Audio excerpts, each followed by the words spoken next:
এই কাপুরুষ বিজেপি বাস থেকে নেমে ফ্লেক্স গুলো ছিঁড়ে পালিয়ে গেল।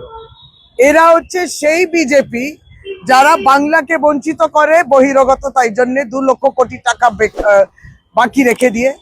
বিশ্বগুরুকে শুনতে যাচ্ছেন, আর এখানে গ্যাসের দামেতে নাজাহাল অবস্থা মানুষের, তারা গুরুর কথা শুনতে যাচ্ছেন। গ্যাসের ওই চড়া দাম, গ্যাস পাওয়া যাচ্ছে না। এসআইআর এ বাংলায় 60 লক্ষ মানুষকে তারা অ্যাডজুডিকেশনে রেখেছে, 58 লক্ষ তারা বাদ দিয়েছেন, আর তারপরেও আরো 64-65 লক্ষ তারা ওই ডিলিট করেছে। সমস্ত উদ্দেশ্য আছে এসআইআর থেকে নাম বাদ দেয়। এরা বাংলার বুকে এসে বাংলার পক্ষে কথা বলছে, বাংলার মানুষকে ভোট থেকে বাদ দেওয়ার অভিসন্ধি নিয়ে অধিকার নিয়ে নিচ্ছে কেড়ে। আর কতটা কাপুরুষ হলে পরে তারা এসে থেমে এই ফ্লেক্স গুলো আমাদের ছিঁড়ে দিচ্ছে।